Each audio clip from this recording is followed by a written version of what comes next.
teníamos programado para el día de hoy, que es adenovirus. Vamos a hablar de coronavirus, de lo que sabíamos. Vamos a hablar un poco de COVID. La idea es que ustedes pues den sus aportes, lo que hayan leído. Igual por ahí yo traigo como alguna presentación, pero pues como les digo, de este virus todavía no se ha hecho la última palabra. Entonces compartiremos lo que sepamos, lo que se ha escrito hasta el momento con base en las investigaciones que se han hecho en relación al comportamiento de este virus, la patogenia que produce, las secuelas que se ha visto en los pacientes. Bueno, y vamos a hablar de el virus de la influenza y un poquito en relación a lo que es influenza tipo H1N1. ¿Ok? No sé si están viendo esta presentación, porque como cosa rara, este computador mío es tan bueno Sí, que profe, se pues, está viendo. si ven la diapositiva que dice adenovirus, ¿listo? Ok, vamos a ampliarla para comenzar.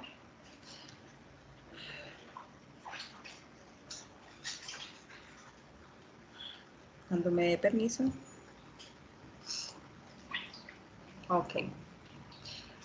Ahí ya se agrandó, ¿sí? Sí, ya se agrandó. Bueno, listo. Bien. Adenovirus, otro virus causante de enfermedades respiratorias, así como en los virus anteriores, ellos tienen la capacidad de producir un resfriado común, como los anteriores. Eso quiere decir que el mecanismo de entrada del virus, pues, va a ser la vía respiratoria. En este caso, estos adenovirus ya van a empezar a tener diferentes comportamientos y no solamente vamos a encontrar cuadros de tipo respiratorio, sino que también vamos a encontrar otras clínicas asociadas a la infección por este virus. Inicialmente diciendo que es un virus que pertenece a la familia Adenoviridae y este nombre lo recibió puesto que la muestra que inicialmente se tomó para hacer la descripción y poder descubrirlo fue de los adenoides, ya, de un paciente que tenía pues compromiso o inflamación a nivel de las mismas. Entonces, pues hicieron la identificación y pues relacionaron pues el sitio donde se encontró y por eso se denominaron adenovirus, por esa simple razón de los adenoides. Este virus encontramos que ya no solamente va a infectar a los humanos, sino que dependiendo la cepa, el serotipo o el grupo al que pertenece, encontramos que va a afectar a otros tipos de animales, ¿no? No solamente nosotros los humanos, sino pues otro tipo de animales. Entonces se clasificaron por grupos, letras de la A hasta la G, en donde el grupo A no afecta a los seres humanos, pero induce tumores en los hámster. El grupo B va en los humanos a producir lo que son cuadros respiratorios agudos, también va a presentar una clínica que se llama la fiebre faringoconjuntival y también encontramos cistitis hemorrágicas. El grupo C va a producir enfermedades respiratorias agudas en donde los niños se van a ver afectados en un 5% y vamos a ver y percibir que esta infección va a encontrarse latente a nivel de las amígdalas, pero obviamente es una latencia transitoria, no es una latencia de por vida, ya que este virus no produce latencia, sino que pues va inicialmente a concentrarse en esa parte que son amígdalas, adenoides y tejido linfoide. El grupo D, responsable de otro cuadro clínico que se llama queratoconjuntivitis y uretritis. El grupo E produce también enfermedades respiratorias agudas y adicionalmente también vamos a ver pacientes comprometidos con neumonías y también queratoconjuntivitis, pero ya a nivel de reclutas o de personas que trabajan como en sitios encerrados. Y el grupo F y G producen gastroenteritis. Entonces, como podemos encontrar, tiene diversidad en cuanto a la clínica que pueden producir en los pacientes, en los seres humanos, y entonces esto va a permitir que ya no solamente este virus entre por la vía respiratoria, sino que también va a encontrar otras vías, como la parte de lo que es la vía orofecal, puesto que este virus se puede secretar por las heces fecales, también mediante la conjuntiva, o sea, por los ojos, es otra forma como por la cual se puede ingresar el virus, y esto sería pues por esa contaminación que uno tenga a nivel de las manos, pues, y eso es donde tenemos que recalcar la importancia del buen lavado de las manos, la asepsia que tengamos cuando estamos manipulando secreciones, ya sea secreciones respiratorias, ya sea secreciones como materias fecales, puesto que el virus se va a secretar por ahí. Es un virus que tiene forma esférica, es un virus desnudo, sin envoltura, presenta a nivel de su cápside una simetría icosaédrica. A su vez va a encontrar estructuras que lo conforman y que van a darle como ese grado de antigenicidad al virus. Entre esas tenemos pentonas y tenemos fibras. Es un virus de información genética ADN, y su replicación se da a nivel del núcleo de la célula del huésped. Esta es como la forma que el virus presenta. Es un virus que tiene forma de hexágono, icosaédrico, no posee envoltura, pero pues eso no quiere decir que porque no posee envoltura no pueda tener cierto tipo de patogenicidad. Recordemos que tanto el tener envoltura como el no tenerla tiene una relación en el sentido de la cantidad o la carga que tenga de estructuras antigénicas o de estructuras de tipo proteico, lo que va a permitir el acceso a la célula del huésped. Bien, y aquí tenemos esas estructuras antigénicas, empezando por pentonas, fibras y exonas. Las pentonas, que se comportan como un antígeno beta, ellos van a ser responsables específicamente de la toxicidad y de la acción citopática que tiene el virus, o sea, que se va a encargar de producir ese proceso de descamación del epitelio infectado. O sea, eso es lo que va a hacer en ese momento cuando va a interactuar con estas células epiteliales del huésped. Las fibras también tienen un comportamiento antigénico tipo gamma, tiene forma de bastón y básicamente, ¿cuál va a ser su función? Su función va a ser la adherencia del virus a la célula del huésped. Posee también actividades hemaglutinantes, porque una de proteínas que se encarga pues también de dar ese tipo de adherencia es la hemaglutinina. Entonces, en este sentido, este virus tiene características parecidas a las que tiene este tipo de proteína, que es poder producir aglutinación.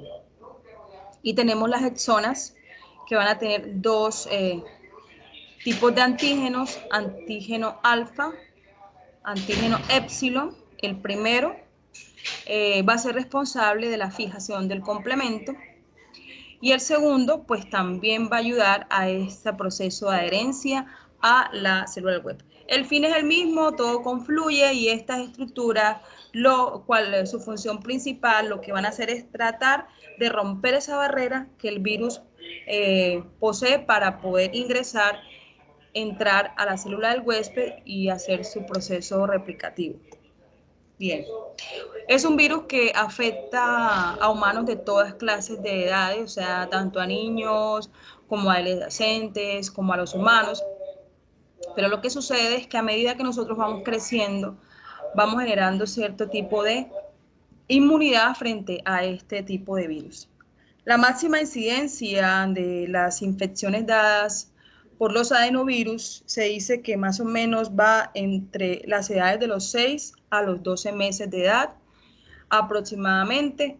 Se dice que pueden haber muchísimos casos en más de 100 niños menores de un año, o sea, que se vean afectados por este tipo de virus. Nosotros en una clínica de los pacienticos podemos encontrar a ellos con afecciones respiratorias y a su vez con procesos gastrointestinales, tipo diarreas, cólicos y de todo, pero todo producido por un mismo virus. Y algunos serotipos pueden ocasionar cierto tipo de epidemias en zonas específicas. Bueno, entonces la transmisión, como les decía, ya que este virus pues, se secreta por diferentes vías, pues vamos a encontrar diferentes formas que el virus va a utilizar para poder ingresar. La principal, la primera, es el contacto directo, persona a persona, por secreciones respiratorias, también a través de la conjuntiva, que puede ser ya sea porque tú te rasques, manipules, tengas las manos contaminadas, o también por esos instrumentos oftálmicos que no tengan una buena asepsia, que hayan estado en contacto con una persona que esté infectada, que tenga una queratoconjuntivitis y a su vez entonces pues lo contagia a uno, pues por ir allá. Agua de piscinas, por toallas o los dedos contaminados, como les decía. Y pues también se ha visto que este virus ha producido cierto tipo de epidemias, ya sea dando como resultado infecciones respiratorias o también infecciones a nivel de la conjuntiva. Lo que llamamos enfermedades de tipo nosocomial se han visto que se pueden producir por este tipo de virus. Es un virus que puede también ingresar mediante la boca, puesto que es secretado a nivel de las heces. Entonces, pues la manipulación que uno tenga de cuando va al baño y la asepsia que tú tengas de tus manos va a implicar de que tú puedas adquirir el virus por la boca, por alimentos que estén contaminados, por agua que estén contaminadas, pues uno se puede contagiar del virus. El contagio, ¿cómo se produce? Dice que la máxima contagiosidad se puede dar en los primeros días, o sea, de la enfermedad aguda. O sea, ahí es donde está más vivo, donde está alta la carga viral. Vamos a encontrar pacientes con infecciones de tipo asintomático, pero eso no quiere decir que ellos no sean capaces de transmitir el virus. Recordemos que eso asintomático es lo que uno más cuidado tiene que tener, porque como tú no ves que tiene algún tipo de sintomatología, pues tú te quedas ahí quieto, no te previenes, pero resulta que pues ellos sí pueden secretar el virus, ¿no? Ya que solamente que ellos no van a presentar ningún tipo de sintomatología. Hay un periodo de incubación que oscila aproximado, que se puede dar, espérate un momentico.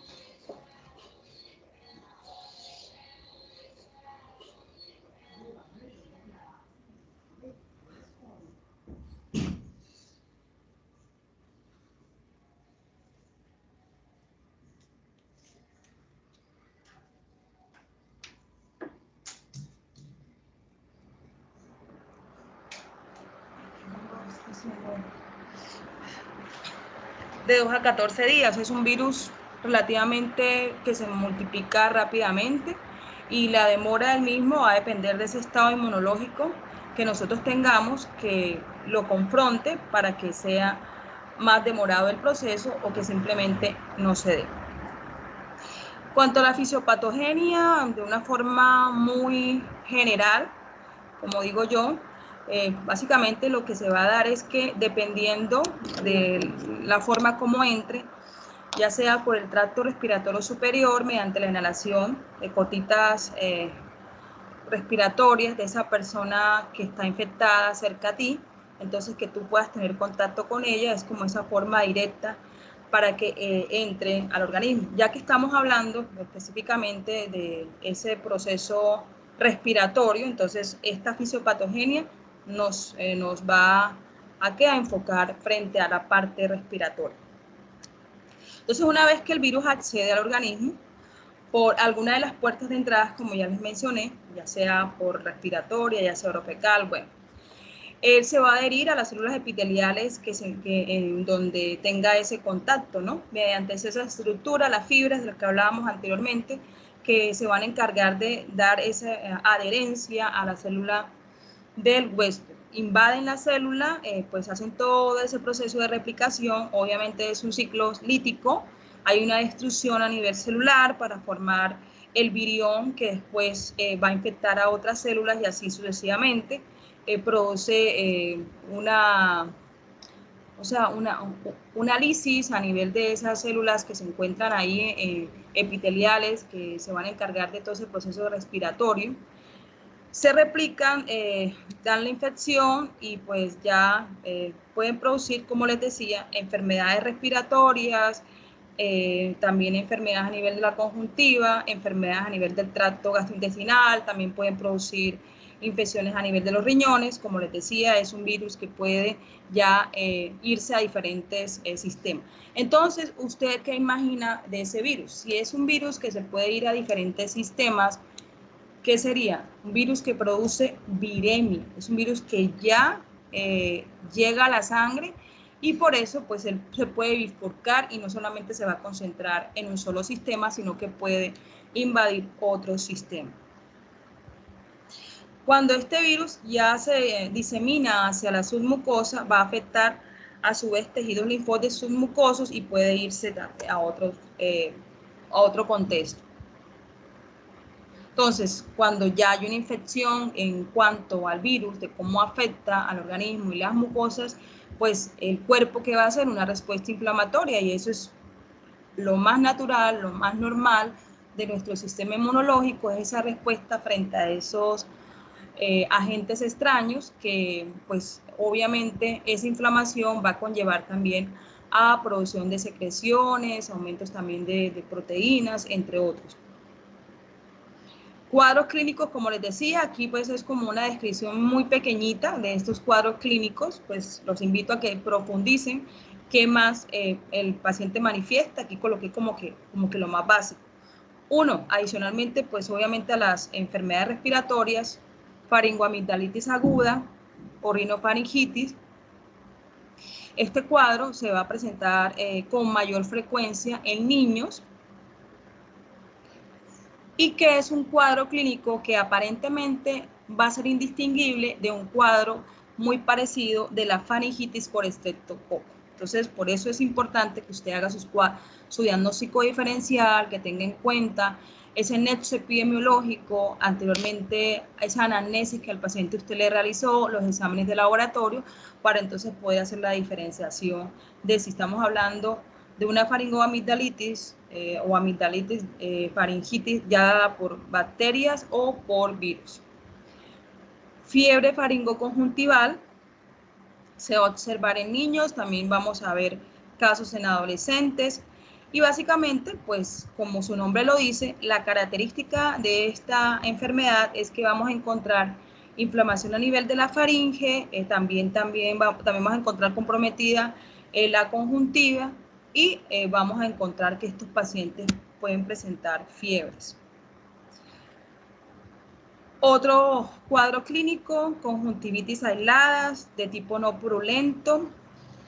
Aquí se caracteriza en cuanto al aspecto que presenta por una afección a nivel del folículo inespecífica que puede durar 1 o 2 semanas y esto lo vemos muy usualmente más en adultos. En los niños va a ser un poquito menos agresivo. Y la queratoconjuntivitis, que se caracteriza también por esa afectación a nivel de la conjuntiva, y vamos a observarlo más que todo en personas mayores de 20 años, o sea, adultos jóvenes. Bien, neumonías, pues es un virus que, bueno, como estamos diciendo, pues produce afecciones del árbol respiratorio, no solamente superior, sino también inferior, que es una complicación que nos presenta, es las neumonías, que es generalmente causada por el serotipo 3 de los adenovirus y que estas neumonías van a ser indistinguibles de las otras neumonías causadas por otros virus respiratorios. ¿Ok? Entonces, miramos eso. Y encontramos que los niños lactantes, niños pequeños, pacientes inmunosuprimidos, van a ser susceptibles a poder presentar este tipo de complicaciones respiratorias. Como ya les había dicho, pues compromete la parte del sistema gastrointestinal. Entonces encontramos gastroenteritis virales. Esto, más que todo, pues los niños son los que se ven mayormente afectados, específicamente por el serotipo 40 y el serotipo 41. Entonces, ¿qué van a presentar? Van a manifestar diarreas, van a presentar cólicos, van a presentar malestar general, entre otras cosas. Cuando veamos virus que producen enfermedades gastrointestinales, nuevamente retomamos a los adenovirus y profundizamos un poco en la parte de la afección gastrointestinal. Y otra cosa que producen es la cistitis hemorrágica, que aunque es un cuadro muy poco frecuente, pues se puede presentar y específicamente es dado por los serotipos 11 y 21. Afecta más que todo a niños muy pequeños, lactantes, niños menores de 1 año. Bueno, en cuanto al diagnóstico, pues vamos más de la mano de la clínica, de la mano del nexo epidemiológico, de lo que el paciente refiere en la consulta, pues igual ya cuando queramos hacer una confirmación, vamos a tener exámenes de laboratorio que nos van a permitir darle nombre a ese virus o a su vez decir, bueno, esto que tiene usted es un proceso viral y no. Entonces, hay exámenes de laboratorio que nos van a permitir mirar si esto es un cuadro viral o no es un cuadro viral. Cuando estamos ante la presencia de infecciones de tipo gastrointestinal, ¿ya? ¿Usted qué examen le mandaría a su paciente? A ver, cuando... Coprológico ese es. Exacto. Mandaría un coprológico, primero que todo, para descartar si es por parásito o no, ¿sí? Bien. Y si no es parásito, entonces yo le mandaría otro examen que no se llama coprológico, sino que se llama coproscópico. ¿Sí lo han escuchado? El coproscópico, ¿sí han escuchado ese examen? Sí, profe. Entonces, que se parece al coprológico, pero no es igual. En el coproscópico, nosotros lo que vamos a identificar es que esta infección, que no es parásito, ya sea dada por procesos virales, por procesos bacterianos, por procesos de mala absorción. Porque en un coproscópico nosotros vamos a medir los famosos azúcares reductores, vamos a mirar pH, vamos a mirar células sanguíneas, entre otros.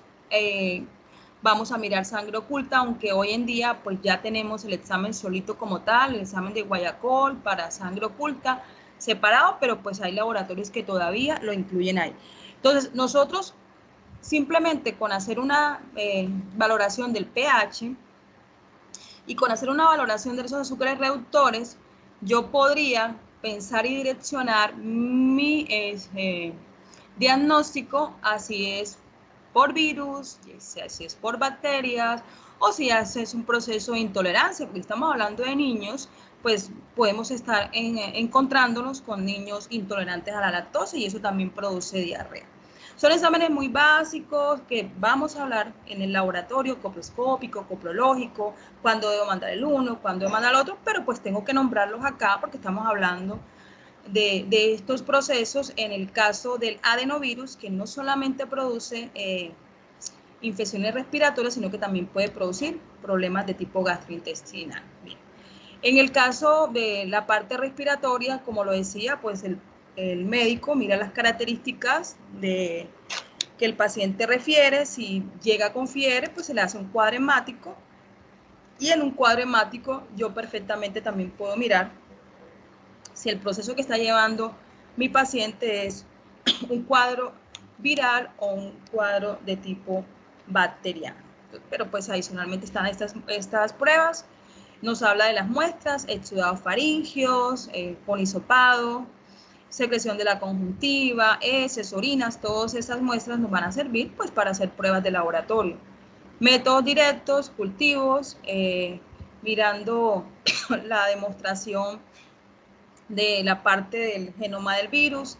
Podemos hacer titulaciones de anticuerpos específicas, IgM, IgG, métodos indirectos, miramos específicamente como esa relación que hay de la respuesta de los inmunológica, entre otros. Bien. Tratamiento, pues ante el virus, de los adenovirus, no hay vacunas, que se sepa, solamente podemos tratar ¿qué? La sintomatología del paciente. Y para nosotros poder tratar la sintomatología de un paciente tenemos que tener claro si estamos frente a una infección viral, bacteriana, micótica, parasitaria, entre otras.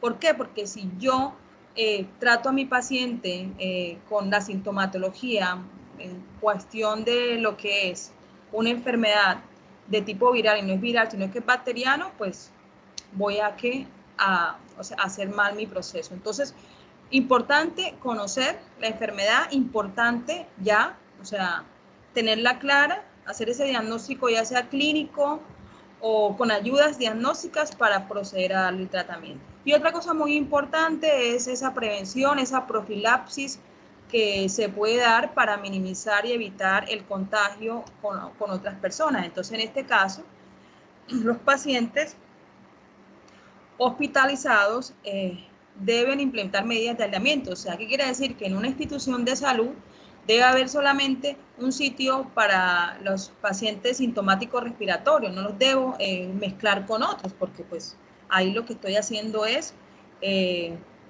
contagiando a pacientes que no tienen esa afectación con estos pacientes dentro de una misma habitación.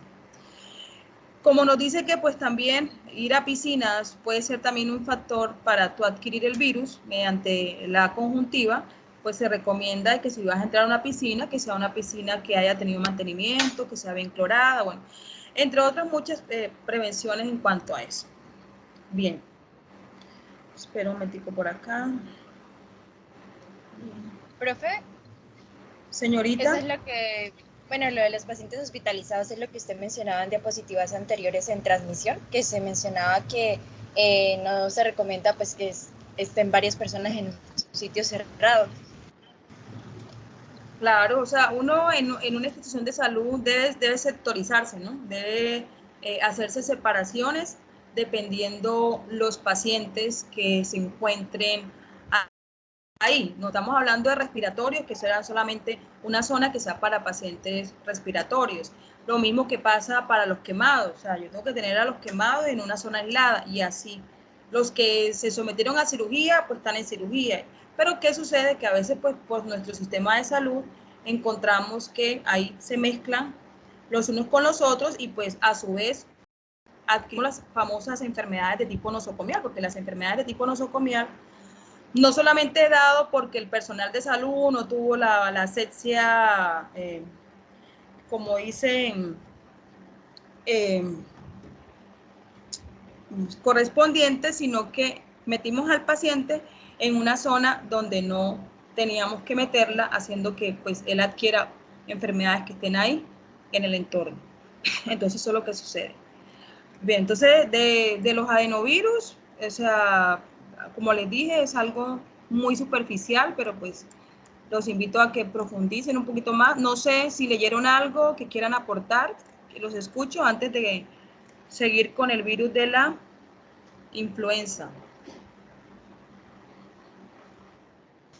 Pues, profe, es más una curiosidad, es que tengo entendido que las instituciones de salud tienen filtros especiales en los aires acondicionados y eso, para evitar precisamente esa propagación, ¿cierto? Ay, No tan sé linda usted tú. qué sabe sobre eso, profe. Ay, ojalá fuera eso así. O sea, tiene que ser una clínica súper privada, que, o sea, tenga todos esos ambientes adecuados. Sí, pueden haberlas, pero pues en la gran mayoría de nuestro sistema de salud, de nuestras instituciones, lastimosamente eso no aplica. ¿Ya? O sea que Pero realmente solamente se maneja lo de la sectorización que usted nos mencionaba sí, y a veces ni eso, ¿cierto, profe? ajá, y a veces Ah, ni ok. eso. Ok, profe, gracias. Tristemente es así, pero bueno, ¿qué le podemos hacer? Bien. Bueno, para complementar este tema de los adenovirus, en esta diapositiva, miren, encontramos que existen 47 serotipos. ¿Se acuerdan que yo les hablaba que el serotipo 41, que el 42, que no sé qué? Estos diferentes serotipos van a producir algunos cuadros asociados implícitos en no solamente en los seres humanos, sino que también en ciertos animales. Bueno, ¿qué más por acá? Adicional.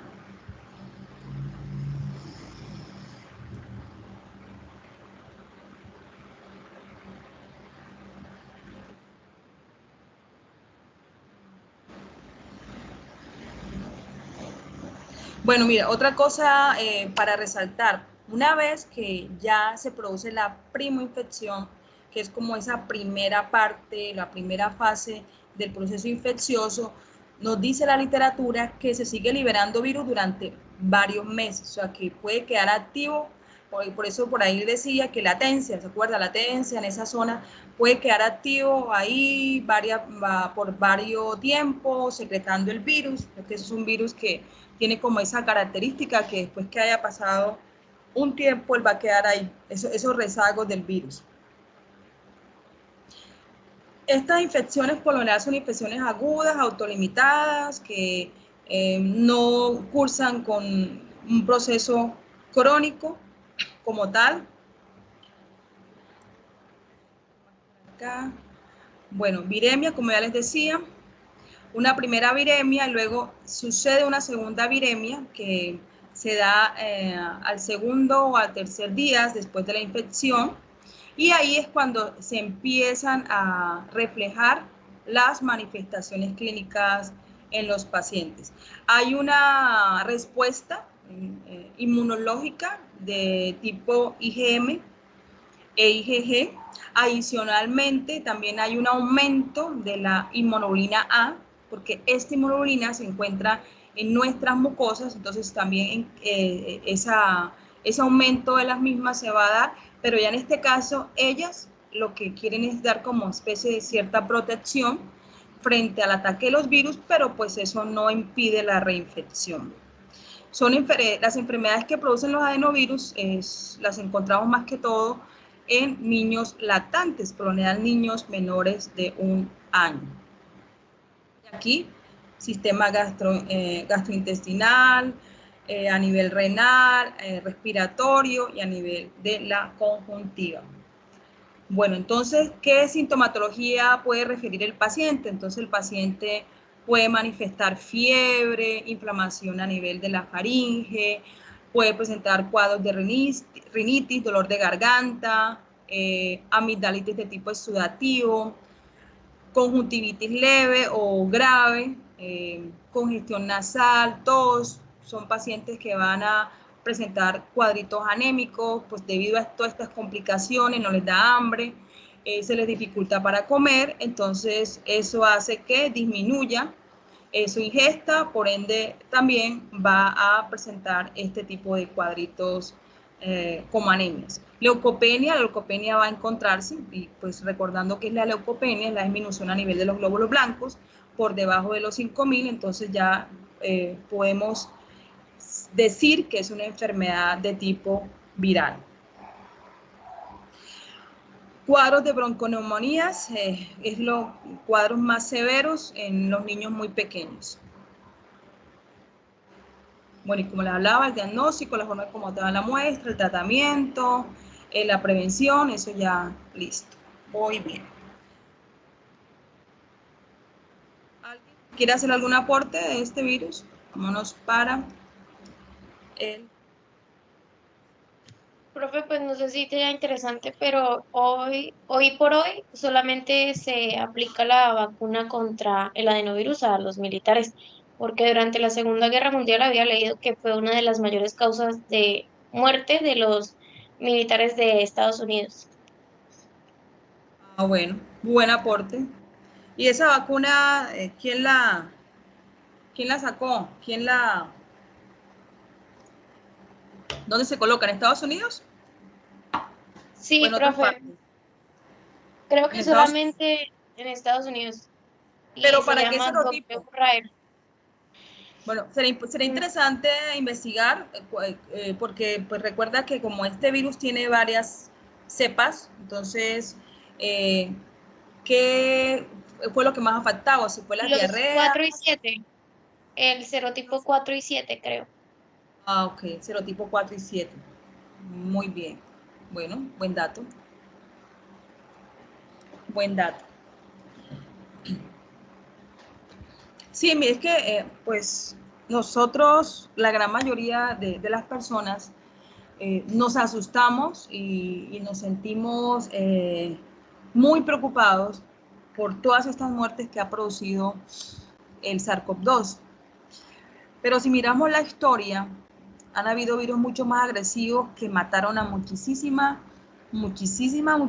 gente, ya como el virus de la rubiola, como este virus que vamos a hablar de la influenza tipo A, la famosa gripe española que mató a muchísimos militares en la Segunda Guerra Mundial, como estamos hablando de los adenovirus, entonces tantos, y la gente no se imagina, no se alcanza pues, a poder ver ya todo lo que sucedió en tiempo pasado. Y lo más preocupante es que en esa época no sabía, no se sabía qué era lo que estaba matando, ¿sí?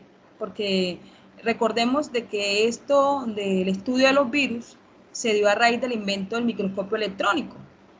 Pero antes de eso no teníamos claridad qué era lo que estaba matando a las personas y no podíamos contrarrestarlo. Bueno, es más, si supiéramos tampoco lo pudiéramos haber hecho, pero lo que sí pudiéramos haber practicado es la forma como evitar el contagio, ¿sí?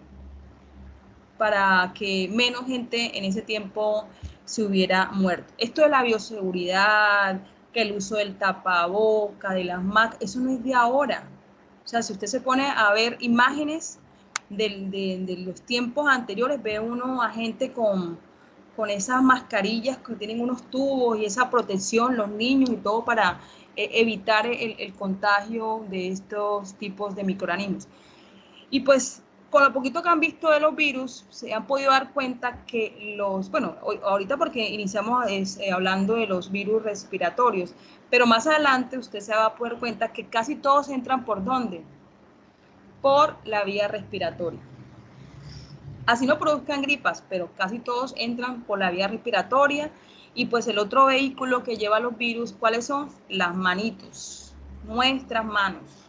Son un vehículo de transmitir una cantidad de cosas y eso es lo que nosotros tenemos que tener conciencia de las acciones que debemos hacer pues para prevenir este tipo de contagio. Bueno, vamos a hablar de influenza. Este es un virus que pertenece a la familia Orthomyxoviridae, virus esférico, ni tan pequeño ni tan grande, ARN. Es un virus que a nivel de su estructura presenta unas segmentaciones, 8 segmentaciones, y también que va a encontrarse unas glucoproteínas o proteínas de importancia que le van a permitir esa adherencia a los receptores de la célula del huésped, poder adentrarse y pues ya producir todas ese daño que hace este tipo de virus. La forma que presenta es de simetría helicoidal, sobre todo aquí con la glucoproteína NP. Presenta proteínas de matriz, también vamos a encontrar que es un virus envuelto con una doble capa lipídica y 2 proteínas protagonistas en este proceso, que es la hemaglutinina y la neuraminidasa. Aquí vemos el virus. Disculpe, ¿le puedo hacer una pregunta? Es que me quedé en la proteína NP, no entendí muy bien lo que dijo en ese momento. No sé si se me cayó un poquito la llamada. No, que tiene Creo que una proteína. esa. Que tiene una proteína. Espérate, déjame. Ahora se me pasa. Que la simetría que tiene o la forma que tiene el virus es dada por una proteína o nucleoproteína NP. NP es la abreviatura de nucleoproteína, ¿sí? Ah, ok, profe, gracias. Bueno, y a su vez va a presentar 8 segmentaciones ricas en proteínas que le permiten pues también entrarse al virus. Este es un virus que tiene una carga proteica alta. Aparte que tiene una carga proteica alta, es un virus que presenta una doble envoltura que lo hace, pues, obviamente mucho más resistente a la forma como el virus se pueda vulnerar. Y tenemos dos proteínas protagonistas, que es la hemaglutinina y la neuroaminidasa. Y aquí vemos el virus en su genoma viral, con esa cubierta lipídica, con esas 8 segmentaciones y las proteínas que se encuentran ahí presentes, todas dispuestas para sí o sí entrar a la célula del huésped.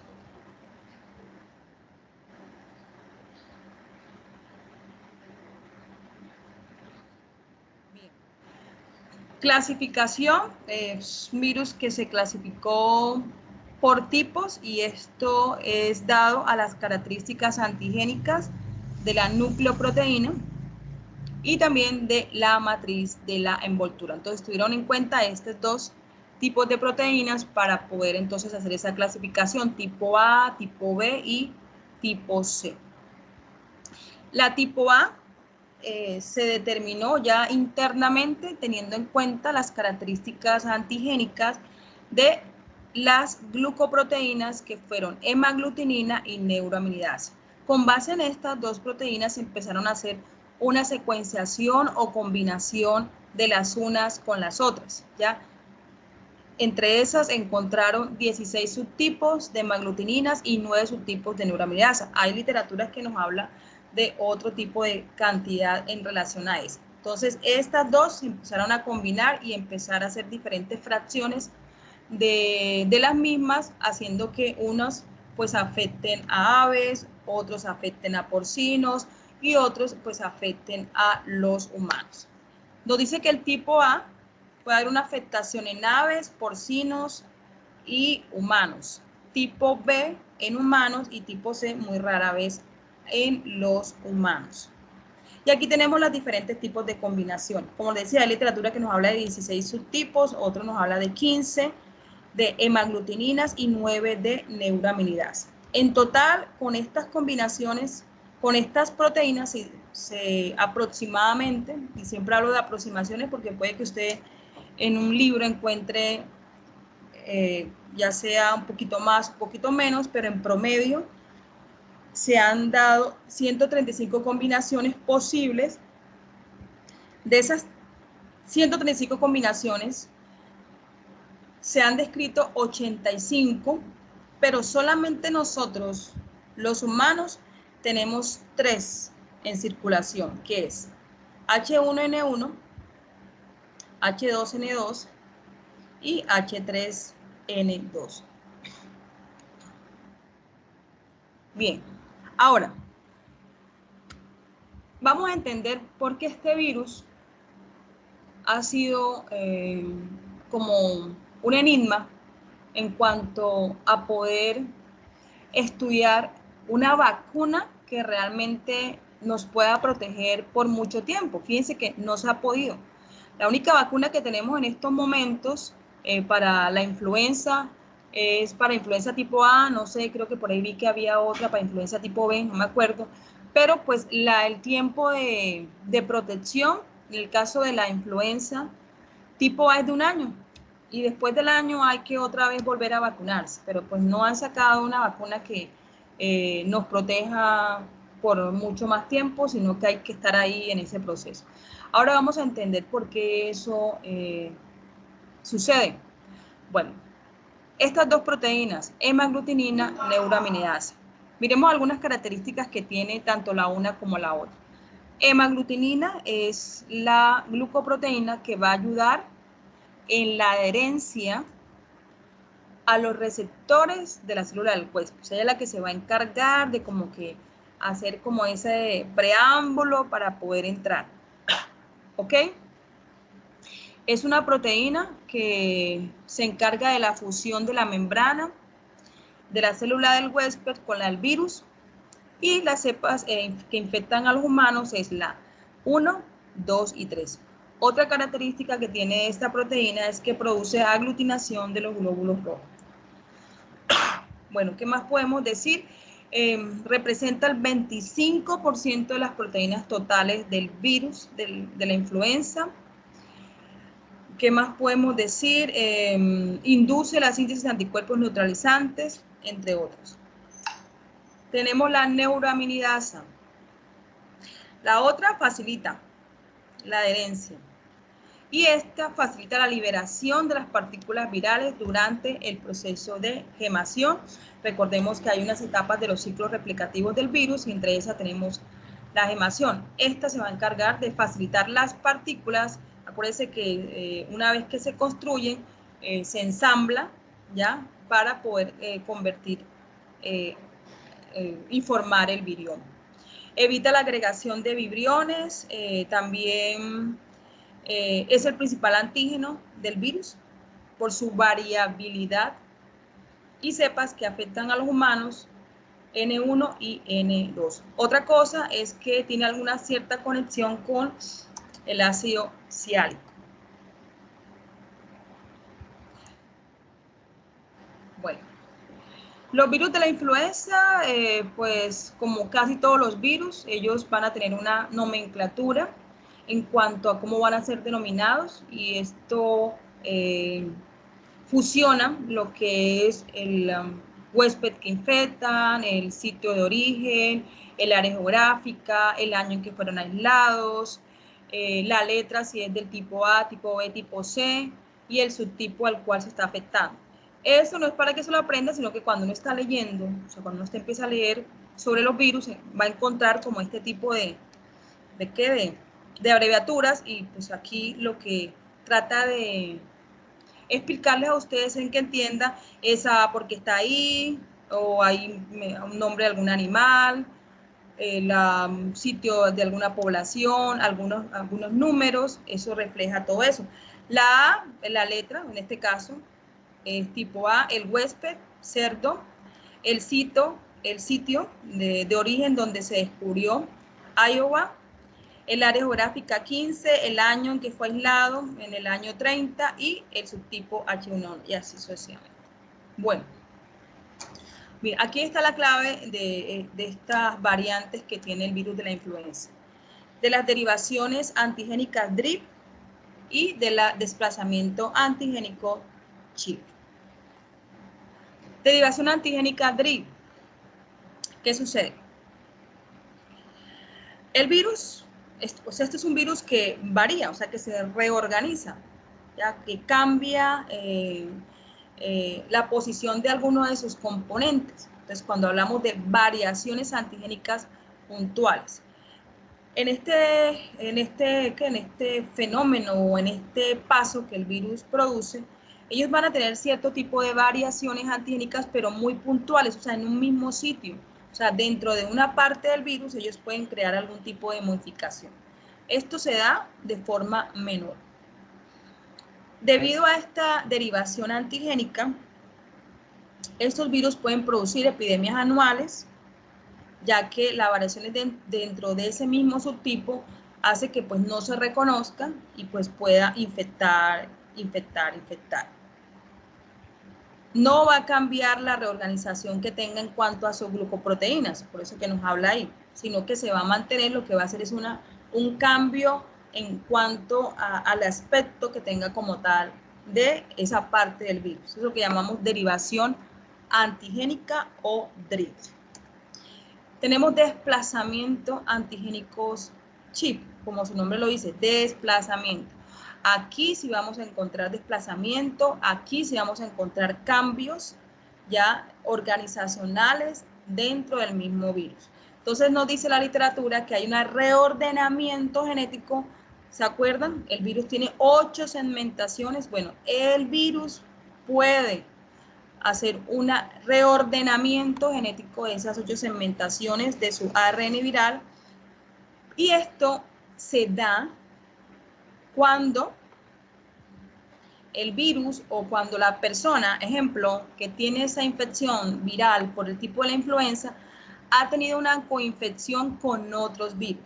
Es como esa respuesta que el virus realiza debido a que viene otro virus acá a hacer el acompañamiento, entonces él trata de hacer ese choque, pero lo que hace es perjudicarnos ¿a quién? Pues a nosotros, al huésped. Estos desplazamientos antigénicos son mayores y pueden producir pandemias mundiales cada 10 a 15 años. Lo que quiere decir es que esto se da, pero para que ya se vuelva algo mucho grande en cuanto a la infección y lo que puede afectar en los huéspedes, el tiempo es larguito, pero cuando se da, viene con toda. Aquí en este caso va a haber un cambio de los subtipos, o sea, va a haber un cambio de esa reorganización de esas glucoproteínas, hemaglutinina y neuroaminidasa. Y aquí lo vemos en la gráfica, en ese dibujito que ustedes ven en la diapositiva. Y aquí, pues, hace como esa ejemplificación de lo que se puede dar. ¿Profe? Dime. Ah, sí, no, eso le iba a preguntar bien la diferencia entre Chief y Drift, pero ya, esa diapositiva, qué pena, profe. No, listo. Bien. ¿Sí la viste? Bien. Bueno. Pero, profe, ¿sí nos podría explicar esa diapositiva de nuevo, la anterior, porfa, que está pues la diferencia? Es que me confundí un poquito con Chief y Drift. ¿En qué te confundiste? A ver, dime. Creo que ya habla de la siguiente, profe, la que usted iba a poner ahorita, la que dice rearreglo génico en influenza. Sí, en esa. No vean tanto No, la profe, gráfica, no vean, o sea, no vean tanto la gráfica, sino en como yo se los expliqué, porque si nosotros nos ponemos a mirar la gráfica, pues de pronto nos vamos a enredar. Profe, Lo o sea, único es decir que los cambios, los drift son pequeños cambios en cuanto al sí, virus, ¿sí? Y ya el shift viene siendo cambios, pues, estructurales y funcionales en mucho más grandes segmentos. que nos afectan. O sea, que esas diferencias también las vamos a empezar a notar nosotros, ¿no? los drift, los cambios se van a dar, pero en partes específicas del virus. O sea, no va a haber una rotación en cuanto a sus componentes, sino que, ejemplo, en alguna de su segmentación internamente hubo alguna modificación, alguna mutación, sí, pero no se salió de ahí. O sea, algo cambió, pero muy puntual. En cambio, el chip hace una reorganización, o sea, se mueve, cambia de posición en cuanto a las estructuras que posee, ¿sí? El uno no tiene desplazamiento, el otro sí. Cambios hay en los dos, pero en uno el cambio va a ser puntual en un solo sitio y en el otro lo que va a hacer es una reorganización. Ejemplo, si la segmentación estaba en la ubicación 3, se pasó a la 5, ¿sí? ¿Me entienden? ¿Me hago entender? ¿Me hago entender? Sí, Sí. profesor, entonces a raíz de eso se habla entonces de que en Chief sí hablamos de cambio de un subtipo a otro, mientras Exacto, que en Drift no. Ok, profe. exacto. El chip Muchas desplazamiento, el gracias. no hay desplazamiento, igual en los dos hay cambios, ¿sí? En unos los cambios se dan en el mismo sitio, ¿sí? Y en el otro, el cambio que se da es porque como se movieron, obviamente al moverse, pues ya se transforma y ya no vamos a poder hacer ese reconocimiento del virus inicial como tal, porque se nos cambió. Pero eso no se da todos los días, no se da todo el tiempo, sino que se da más que todo cuando la persona está infectada por este virus y llega otro virus que no sabemos cuál, bueno, sí sabemos porque igual la literatura nos dirá, bueno, en el caso de que ha habido coinfecciones con otros virus, utilizando como un mecanismo no tanto de protección, sino como de liderazgo dentro del ataque que él está haciendo ahí, pues hace esa reorganización. Porque nos habla que se pueden dar en un tiempo prolongado, lo que puede producir pandemias mundiales. Entonces, ¿qué pasaba a nivel de la Segunda Guerra Mundial? Pues claro, como en el ambiente lo que había era virus, no solamente influenza, sino muchos otros, pues estas personas, sobre todo los soldados, ellos pues se infectaban con influenza y aparte se infectaban con otros virus, se daban estos tipos de modificaciones antigénicas, lo que les producía la muerte, y por eso es que hubieron muchísimas muertes en tiempos pasados. O sea, y aparte de esto, esto también ha impedido que nosotros podamos sacar vacunas efectivas que nos protejan por un determinado lapso de tiempo. O sea, este virus está todavía ahí, con mucho por estudiar. Es más, no tenemos ni vacuna de H1N1. Cuando pasó lo del H1N1, habían sacado unas vacunas supuestamente para protegernos, sobre todo a quienes vacunaban al personal de salud. Mucha gente se vacunó en esa época, gente no se quiso vacunar, algo como muy parecido a lo que pasa con el COVID. Digo, no, yo no sé, esa vacuna sirve, no sirve, o está en experimentación, no se la colocaron, y en esa época solamente era para el personal de salud. Después, no sé qué pasó, no sé si por ahí está el jefe Rubiano, jefe, ¿está por ahí, jefe? Sí, señora, acá estoy. Jefe, ¿usted qué ha escuchado de la vacuna H1N1?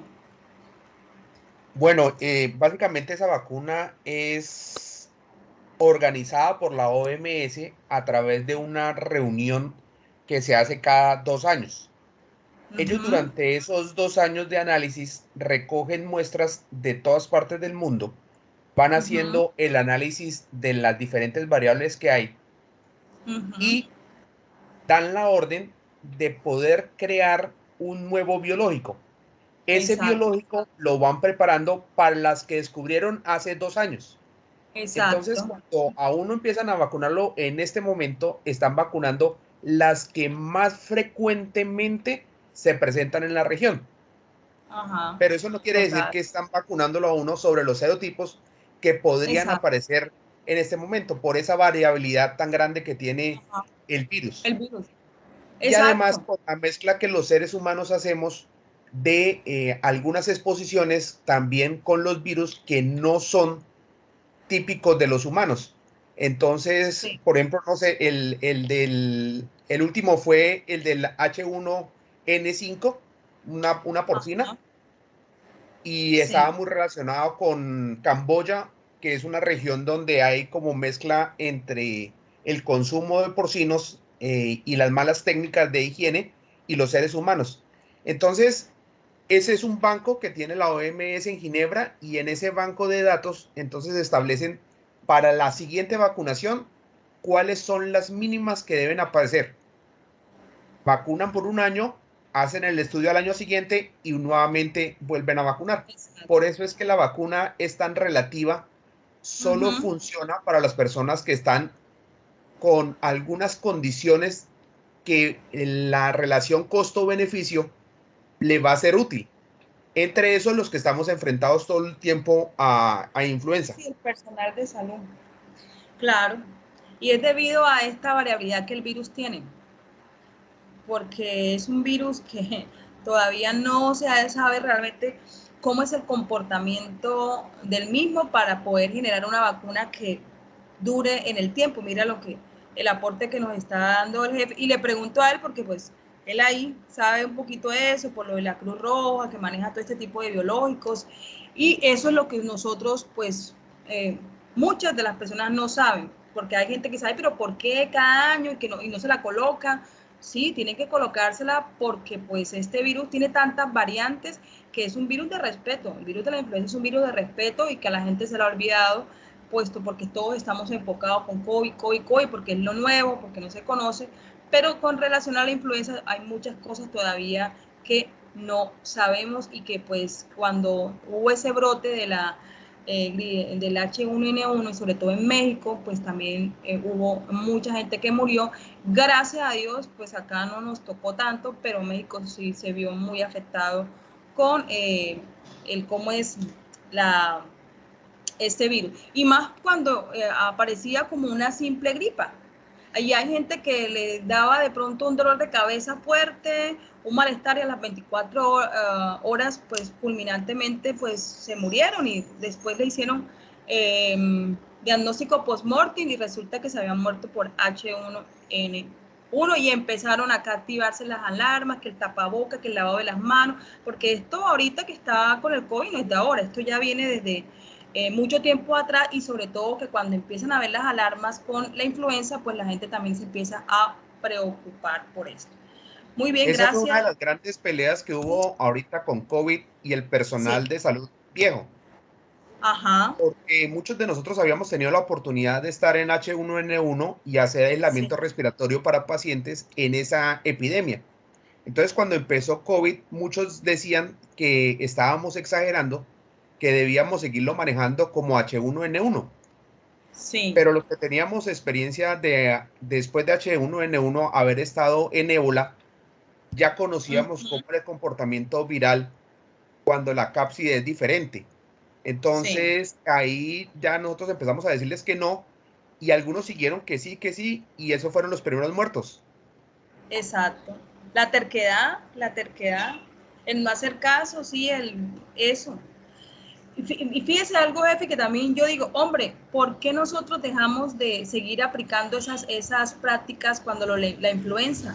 ¿Se acuerda? Que el sintomático respiratorio no debía ir a trabajar, no ir al colegio, a la universidad, o sea, ese elemento. Yo pienso que si hubiéramos seguido, ¿verdad? Con esas costumbres, cuando llegó este señor, el COVID, se hubieran minimizado ¿qué? Tantas muertes que se dieron al principio de la pandemia.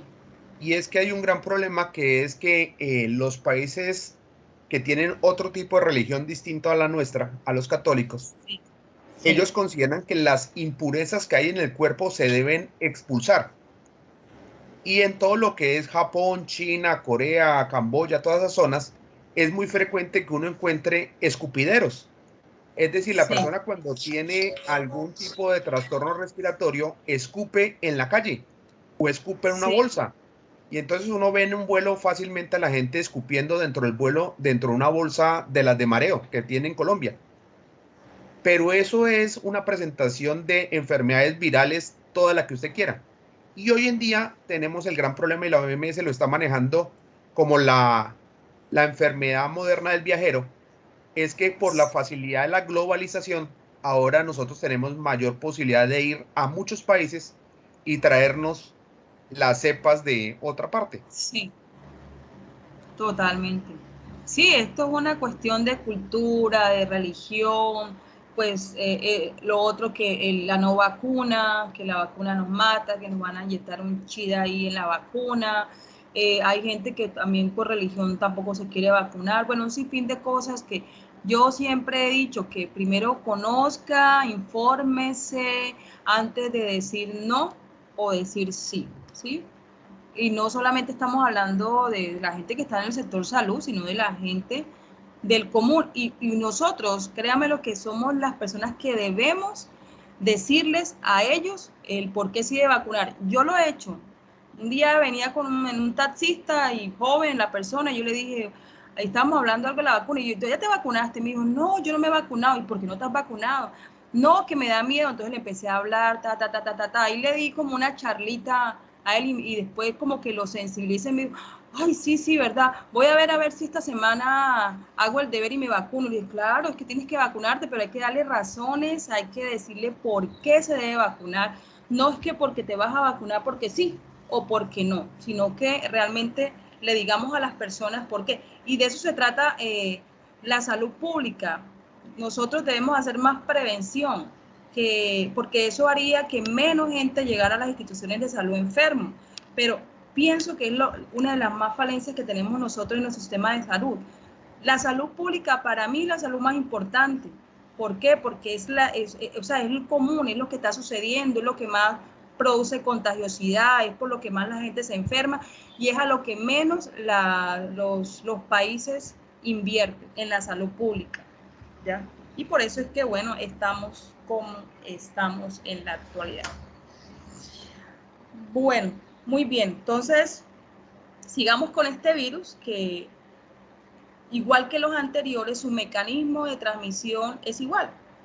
Persona a persona, por medio de las vías respiratorias, ese contacto directo que tengamos con las secreciones, al estornudar, al hablar, al toser, mediante fómites, mediante nuestras manos, es forma pues de nosotros poder contagiarnos.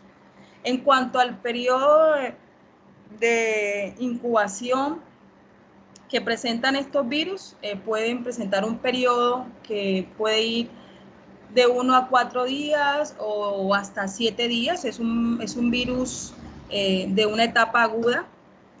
Y pues después que las personas salen de la enfermedad van a tener recidivas o van a quedar con cierto tipo de tos seca que puede persistir semanas o que también puede persistir meses. Pero eso no quiere decir que es que el paciente tenga el virus, sino que esas son secuelas que quedan, puesto que estos virus dañan, lesionan las mucosas respiratorias, producen necrosis. Entonces hay que esperar que tu cuerpo haga esa regeneración de los mismos para que nuevamente pueda tener una funcionalidad normal. Y digo pueda porque hay casos en los cuales eso no sucede y que el paciente se puede complicar mucho peor, haciendo que les queden secuelas para toda la vida. Es un virus que lo encontramos en todas partes del mundo. No hay un rango estricto de reservorios que contengan el virus, porque como ya ustedes vieron, estos virus pueden, dependiendo el tipo y la cepa, afectar a ciertos animales. Rara vez produce viremia, eso quiere decir que no descartamos que en algún momento la realice, pero pues por lo general es un virus que no va a infectar tanto nuestra sangre, por eso no vamos a encontrar complicaciones de tipo multisistémico, sino que se van a alojar más que todo en nuestro árbol respiratorio. Destrucción celular, necrosis de la capa superficial del epitelio, también daño en la capa basal, se limita a la zona, por eso les decía que estas secuelas de la tos y afecciones que le queden de tipo respiratorio es debido a ese daño que el virus produce. Puede durar mucho tiempo. Este virus, pues las infecciones que se produzcan, podemos ver que va a haber un acompañamiento en algunos casos de infecciones bacterianas, y eso va a complicar mucho más el cuadro clínico.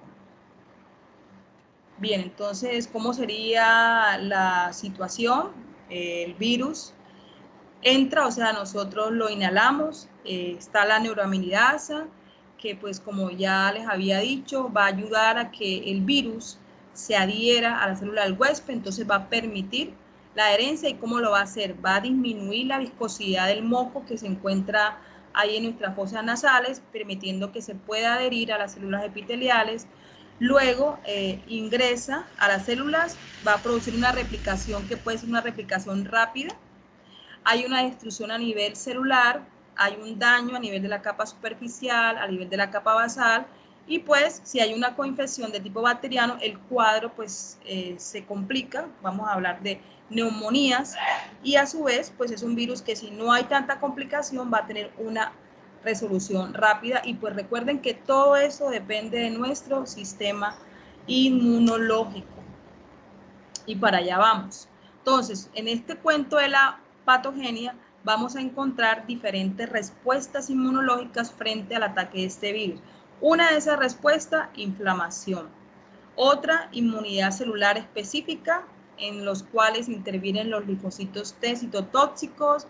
Se va a dar una respuesta de tipo humoral circulante, el aumento a nivel de las IgA, como les decía, en todas estas infecciones respiratorias, la IgA va a encontrarse aumentada, nos va a ayudar a, de una u otra manera, contrarrestar el ataque del virus, pero eso no nos exceptúa o no nos impide que no hayan reinfecciones como tal. Afecta tanto la porción superior como inferior. Vamos a encontrar síntomas muy generalizados como cualquier otro resfriado. Pues en este caso, pues ya si el virus adentra con más agresividad, pues no va a ser tan suave la situación. Pero pues tengo que decirles que así como puede ser algo grave, también puede ser algo normalito, me dio una gripa y chao, o me dio pues también asintomático y no pasó absolutamente nada. Pero pues si eso no es así, es donde vienen las complicaciones. Entonces vamos a encontrar cuadros que pueden ser con fiebre o sin fiebre, dolor de cabeza, mialgias, debilidad, malestar general, tos seca, estornudos, goteo nasal, dolor faríngeo. Los periodos más críticos se van a dar en los primeros 2 días, 24 a 48 horas, y pues ya después que los días van pasando, viene la convalecencia o a su vez se nos puede complicar la cosa. Complicaciones pulmonares que podemos encontrar. Neumonías. Estas neumonías se dan ya sea por esa gripa primaria o neumonías de tipo bacteriano secundarios con infección o neumonías virales y bacterianas al mismo tiempo. Y a su vez, dependiendo pues también las comorbilidades o las enfermedades de base que puedan tener los pacientes, vamos a encontrar pacientes con EPOC, con asma, sinusitis y otitis media. Otra cosa muy característica es que los virus, bueno, es una pregunta que les voy a hacer. ¿Los virus pueden producir sinusitis u otitis? ¿Quién me dice?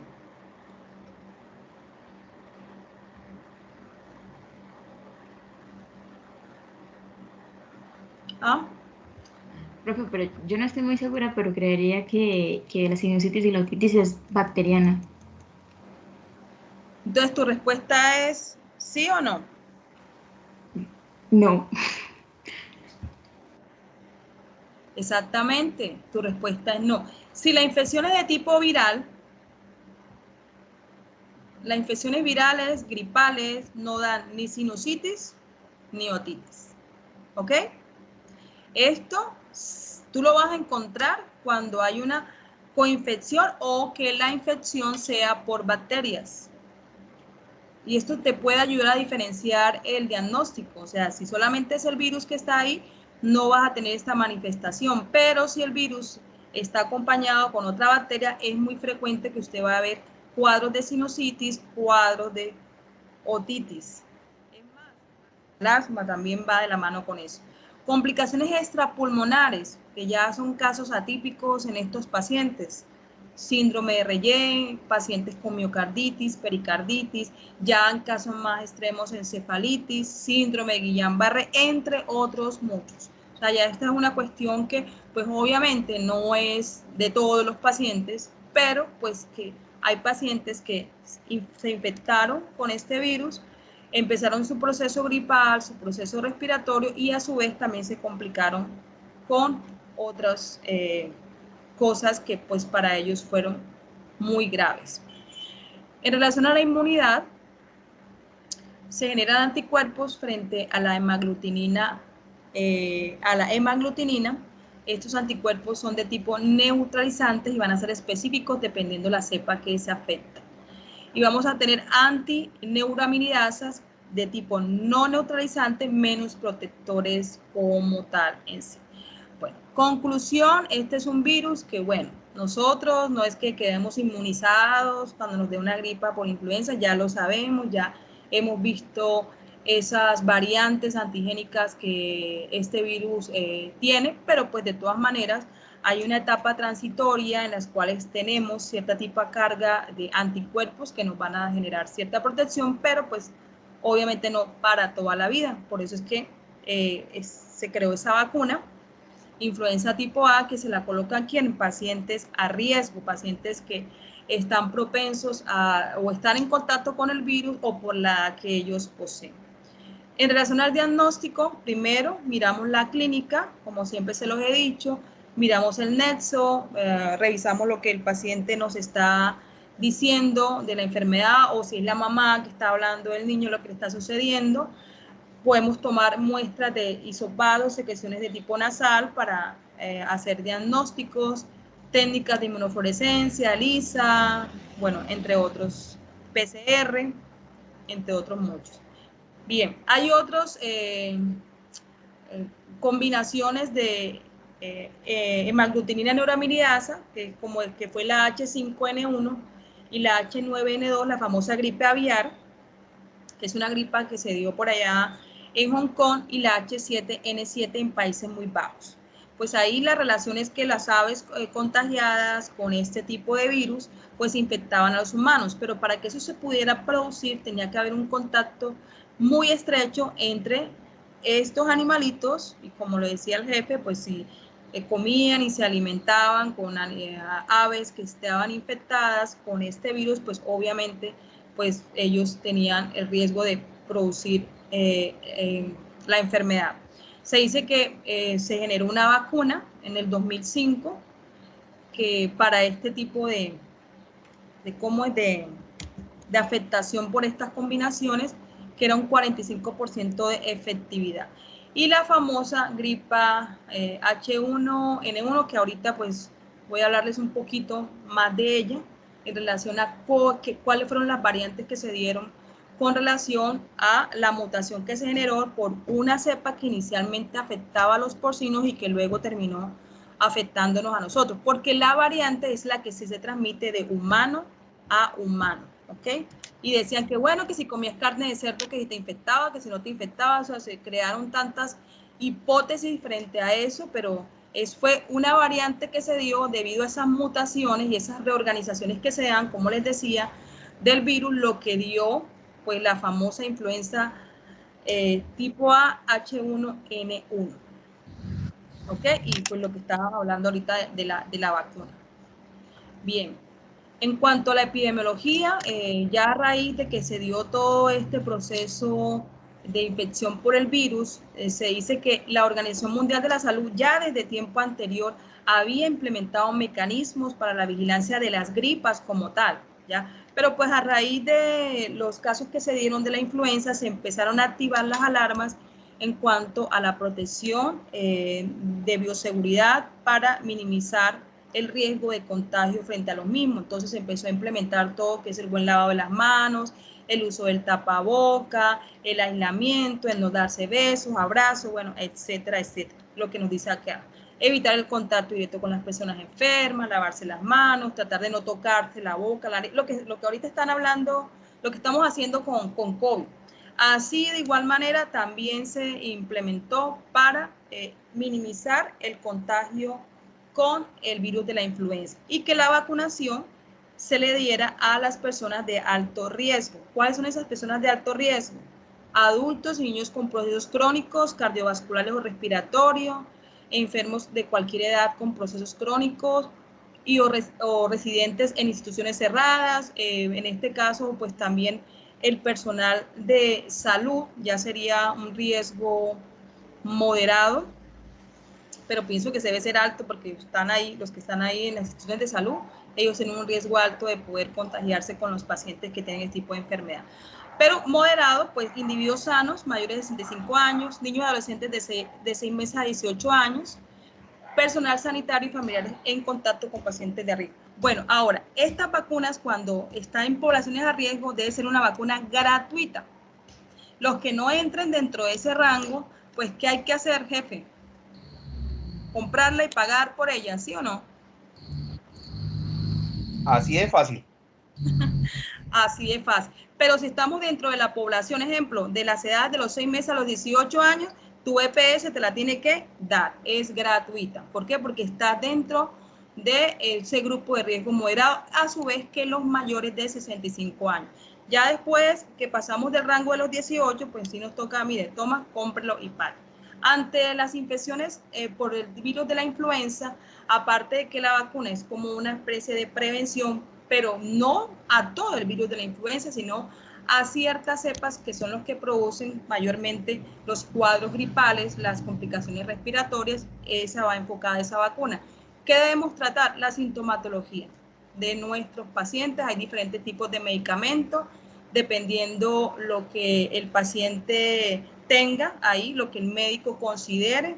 Siempre se ha dicho reposo, abundante líquido, algunos medicamentos que pueden inhibir la acción de las proteínas que atacan a la célula del huésped para entrar, como el caso de la neuraminidasa, que es la que se da la adherencia. Entonces, si vulneramos esa proteína, pues obviamente no va a continuar el proceso como tal del virus. Bueno, listo.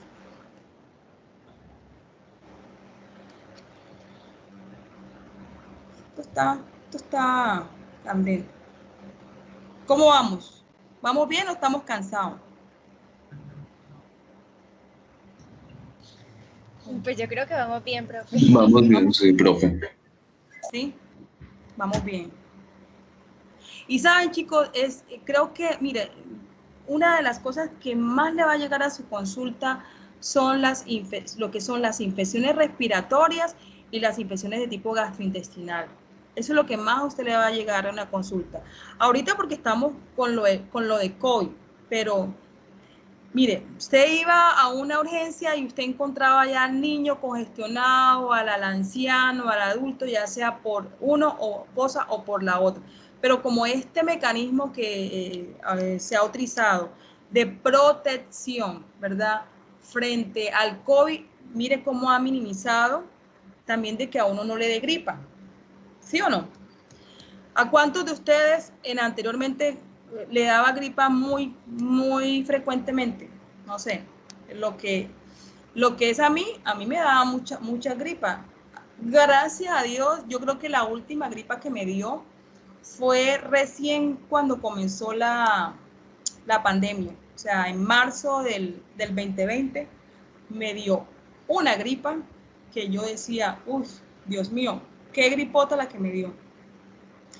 Y después de ahí, con todas estas medidas de protección, el encierro, el aislamiento, pues gracias a Dios, pues no me ha dado más gripa. Y es que cuando uno le da gripa con el COVID, ¿uno qué hace, no? Uno se asusta, ¿no? Si no te ha dado, ¿no? Enseguida uno dice, ay Dios mío, Señor, que no sea, que no sea, que no sea. Pero fíjense que es debido a qué? A esos mecanismos que utilizamos para protegernos, lo que ha hecho que los otros virus que estén por ahí, pues tampoco nos toquen, por ese contacto que no tenemos con las otras personas.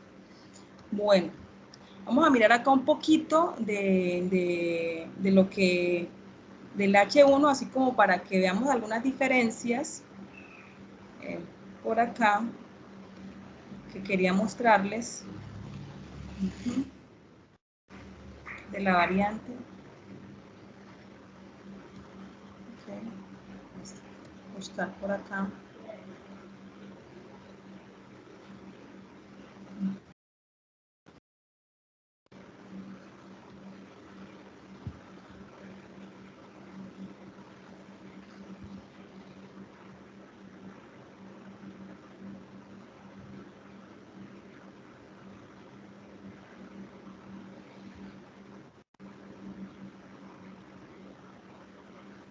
No sé, ya lo dije.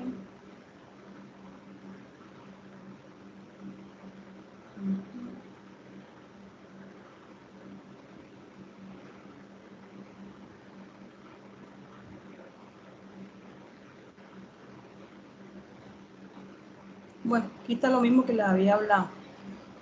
Listo. Vámonos entonces con un señor que se llama coronavirus. Bueno, y ahora sí quiero escucharlos a ustedes, ¿no? Porque es que ya yo he hablado mucho, entonces quiero darle la palabra a ver quién quiere de forma muy participativa hablarnos primero qué leyeron, no de COVID todavía, sino qué leímos sobre los coronavirus, a ver quién aporta. Le escucho sobre los coronavirus. ¿Mm? Pues son una familia muy amplia, ¿no, profe? Que comparten muchas características de la patogenia que les representa. Uh-huh. Bueno, ¿y qué características, qué hacen los coronavirus? A ver, hablemos en Pues general de los coronavirus, no principalmente hablemos son todavía de COVID. principalmente son infecciones respiratorias que pueden ir de leves a más graves. Y pues su nombre es debido a la estructura que presentan, más que todo en cuanto a la envoltura. En cuanto a la envoltura, sí, tienen forma ¿de qué? Como de corona. Juan David, cuéntame. Estos virus afectan a humanos, algunos mamíferos como canarios, felinos, algunos aves. Son virus cleidomórficos de 60 a 120 nanómetros. Poseen envoltura lipídica con inserciones, que son los que le dan la forma y el nombre de coronavirus. Ok, muy bien. ¿Quién más?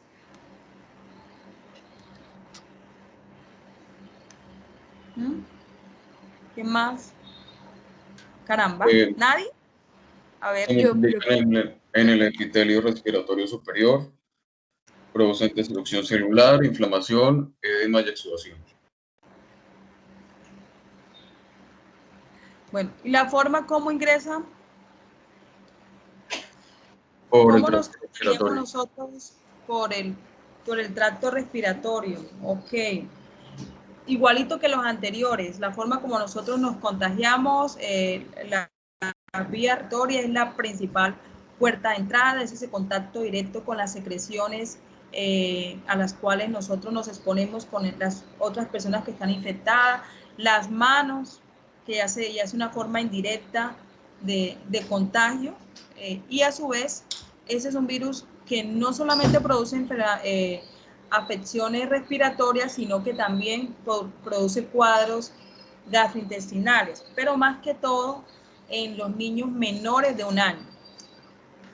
Antes del COVID, las complicaciones más relevantes que se daban en los niños pequeños estaba denominado por el SARS-CoV-1, ¿sí o no? ¿Cómo se presentaba esta clínica en ellos? A ver. Síndrome respiratorio agudo, profe. Sí. ¿Que los podía llevar a qué? Pues los niños se podían morir por esta clínica que el pacientico sufría en ese momento. Bueno, vamos acá mirando la descripción general y luego vamos a hablar un poquito de COVID y pues ya ahí sí finalizaríamos esta parte de la clase de virus, que siento que es muy interesante, no sé pues para ustedes, pero para mí esto es el tema de ahorita y ustedes deben empezar como a diferenciar esas características de las infecciones de tipo respiratorio. Coronavirus, familia Coronaviridae, por su nombre lo recibió porque pues tiene como esa forma de corona. Es un virus que no solamente va a infectarnos a nosotros los humanos, sino a ciertos tipos de animales, sobre todo caballos, bovinos. Se aisló específicamente 3 subgrupos antigénicos diferentes que podrían afectarnos a nosotros, que está la cepa 229E, OC43 y B814. Yo les cuento, chicos y chicas, y pues, ¿para qué si le lleva más de 10 años en esto? Y no sé, ustedes ahorita, pues en los libros anteriores, muy poco se había descrito este virus. Pues lo único que sabía es que es un virus que al igual que los otros, también puede causar resfriado común y que a su vez, dependiendo del comportamiento, el estado de inmunosupresión que se tenga, pues se complica sobre todo en los niños muy pequeños y que otra cosa que producía era algún cuadro de tipo diarreico. Sí había escuchado antes de que pasara todo esto del COVID que habían otras cepas de los coronavirus por allá en Asia, porque este virus como que viene de por allá, no sé, por allá en Asia que producía unos cuadros diarreicos, pero gravísimos que la persona, y ese virus, esa cepa no llegaba acá, así que pilas, esa cepa no ha llegado acá, y la persona se moría en menos de 24, 48 horas, y sobre todo que este tipo de cepas la transmitía aquí en cierto tipo de animales. Yo me acuerdo que en ese tiempo llevamos unos artículos, porque a mí me gustaba hacer como club de revisión de artículos científicos, y pues alguien llevó un artículo en esa época, estamos hablando de por ahí como unos 4 o 5 años, y me llamó mucho la atención de ver de que había o algunas variantes del virus que podían llegar a hacer esa gravedad en nosotros los humanos y que era transmitido ¿por quién? Por los animales. Este es un Pero virus que pronto hace... vendrá. ¿Cómo? Pronto vendrá con los 2000 Sí. afganos. Ay, sí. No, sí, se lo juro, sí, pronto vendrá. Por eso es que ya nosotros tenemos que estar preparados para todo lo que se venga, porque esta pandemia nos enseñó que el mundo es de los virus, lastimosamente, y aquí hay que estar creando esos mecanismos de defensa para poder contrarrestarlo. ¿Y qué es lo que tenemos que hacer? Fortalecer nuestro sistema inmunológico y crear las herramientas y hacer las acciones para poder prevenir todo esto que vaya llegando y no que se nos olvide, porque hay gente que ya se lo ha olvidado, hay gente que ya no se está cuidando, hay gente que dice, no, ya yo estoy vacunada, ya, chao, y eso es un gran error. Así estemos vacunados, tenemos que seguir cuidándonos, tenemos que tener ese distanciamiento, tenemos que seguir con nuestras vidas, pero siendo precavidos, porque recuerden que por ahí están las famosas variantes de este señor que se llama coronavirus. Entonces, en los tiempos, ¿por qué no se había podido hablar mucho de este tipo de virus? Porque él es muy difícil para cultivarse, ¿ya? Entonces, como es muy difícil para cultivarse, también es muy difícil su aislamiento y por ende poder estudiarlo más a fondo a este tipo de virus. Es un virus pleomórfico y fíjense que, miren, ustedes miran las características generales de los coronavirus, así también son las características del COVID. Ya, virus pleomórfico, virus envuelto, virus que tiene una nucleocápside de simetría helicoidal, así también lo tiene el COVID, información ARN y replicación a nivel de citoplasma celular, porque es que todos son familias, pero las variantes han hecho que se vuelvan un poco más agresivos, esas mutaciones que se producen de ese centro familiar.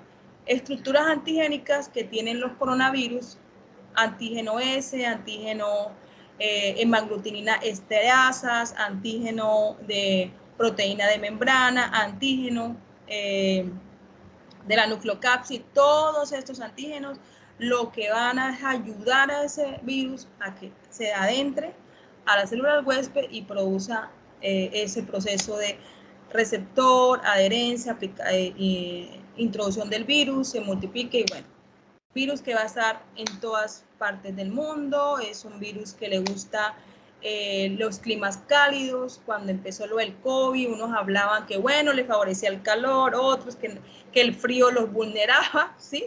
Porque de todo eso se habló, porque pues inicialmente este es un virus que está muy comúnmente dado en los países de climas cálidos, o sea que nosotros, bacano acá, todos chéveres con que el virus prolifere de forma mucho más rápida. Se observan títulos de anticuerpos cuando las personas han sido infectadas por este tipo de virus, pero pues igual las reinfecciones se pueden dar todo el tiempo. La forma de contagio ya sabemos, es un virus que puede producir un resfriado, el famoso resfriado líquido. No sé si les pasaba a la gente cuando a veces les daba gripa que lo que botaba es agua y agua y agua por esa nariz. Es muy común y muy frecuente dado por este tipo de virus, ¿ya? ¿Por qué? Por esa lesión que produce Profe, a nivel de las... Dime. pero eso que usted dice, que empiezan a expulsar agua y agua por las fosas nasales, ahorita que vimos la influenza, pues también Sí, me puse a pensar en que, pues si ellos, si dañan continuamente el epitelio, en este caso sí. del tracto respiratorio, perdón, vuelven menos viscoso el moco, entonces esto también haría que se empezara a expulsar más cantidad de líquido, ¿no? O no tiene Sí, nada que ver con que disminuya la viscosidad del moco.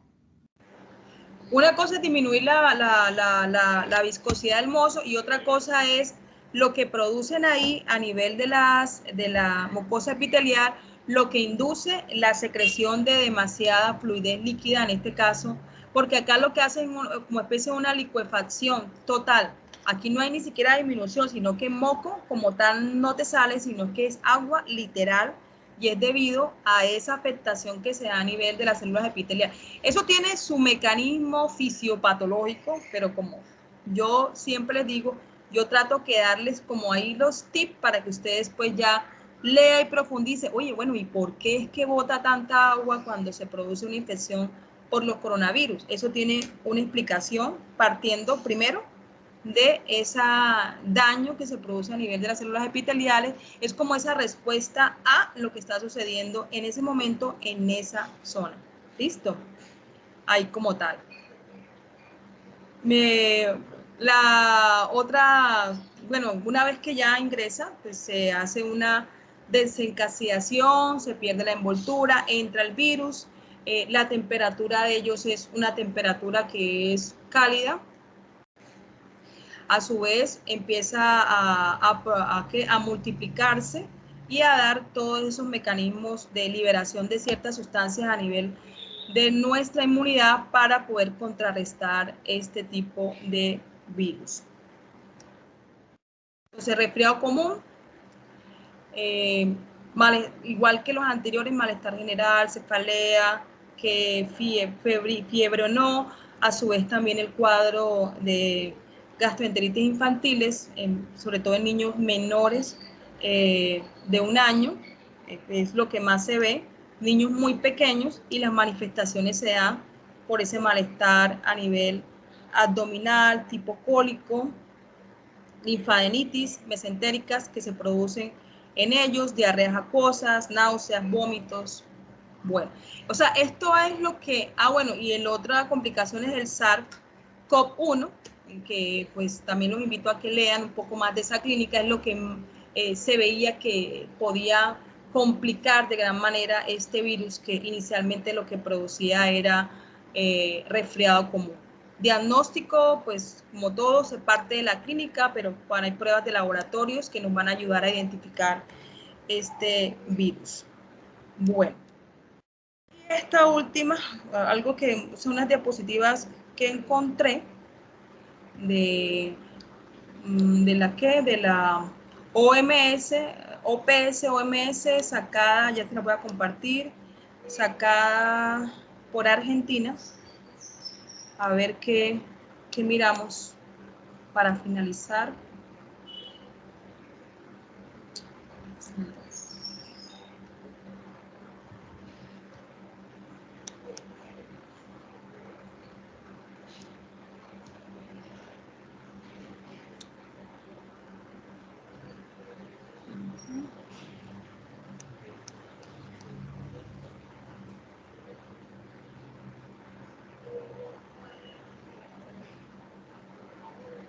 Bien, bueno, esta presentación nos dice, primero que todo, que los coronavirus son virus ARN que causan enfermedades graves, tanto en humanos como en animales. En este caso, cuando él está hablando de coronavirus y habla de enfermedades graves, ya se están enfocando en este caso al COVID, porque pues recordemos que en su tiempo los coronavirus, pues su afectación era más que todo producir un simple resfriado, ¿no? Que se pueda complicar, pues dependiendo de muchos factores, como siempre lo he dicho yo, y que adicionalmente es un virus que lo vamos a encontrar en animales. Generalmente nosotros lo que más puede complicarnos son enfermedades respiratorias, ya sean leves o enfermedades respiratorias graves. Aquí tenemos los nuevos coronavirus.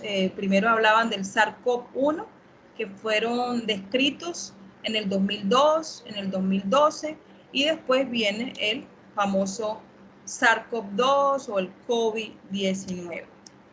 ¿Saben por qué se llama COVID-19? Porque el primer paciente que se encontró con la enfermedad fue en el 2019 en Wuhan. Ok, exacto.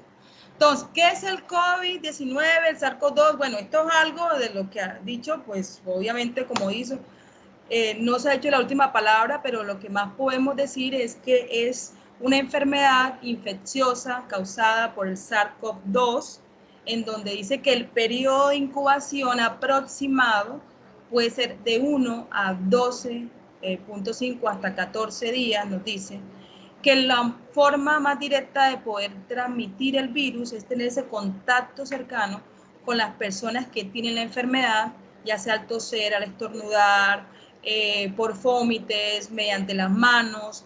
Se dice que la cercanía, entre más corta sea, pues más rápido es el virus. Unos dicen que puede ser más larga. Bueno, se han dicho tantas cosas frente a este virus que uno al principio decían, bueno, no te coloques el tapaboca, si estás por ahí, luego sí colócate el tapaboca porque el virus sí o sí está ahí, o mira, si te sientas en una parte y la mesa, ahí está el virus, y pues todas esas cosas han sido válidas en sus tiempos y en sus momentos, y eso es debido a que se investiga,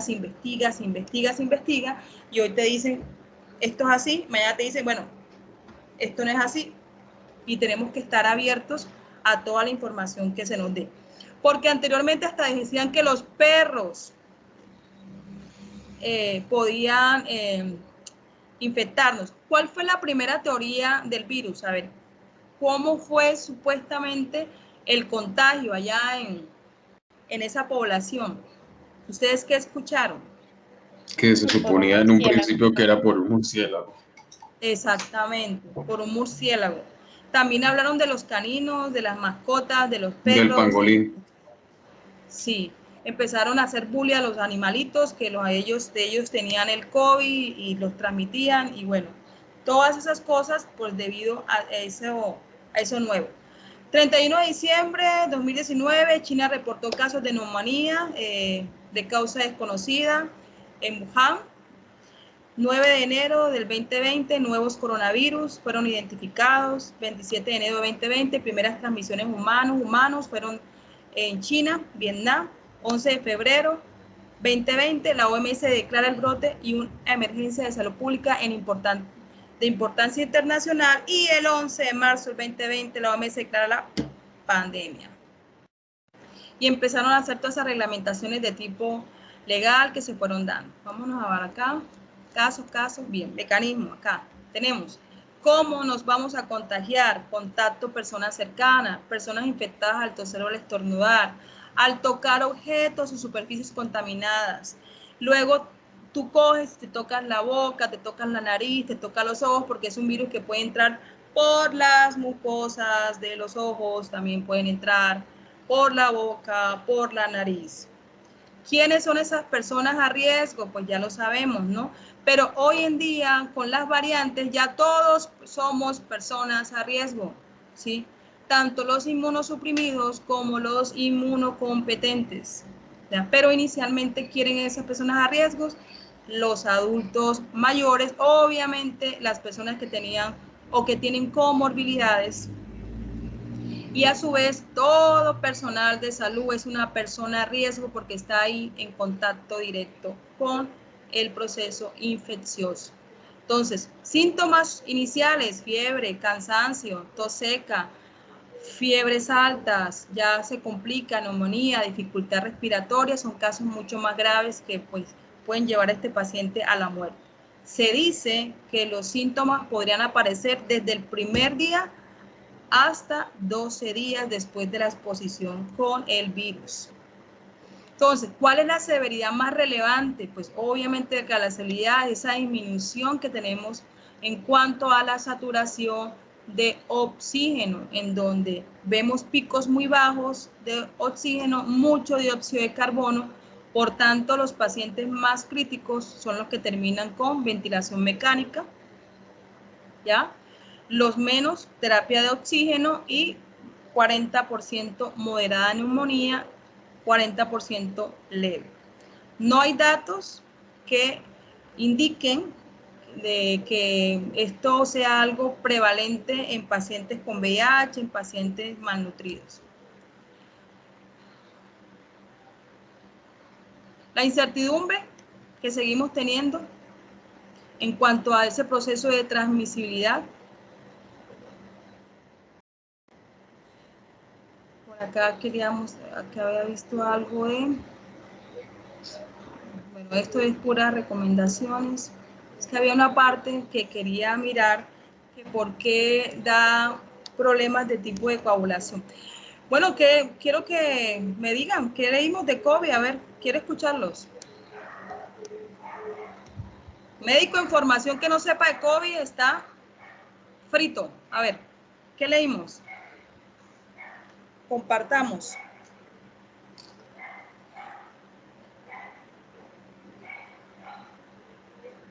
¿Nadie? Solamente como 2 o 3 estudiantes de estos 72 estudiantes que están conectados.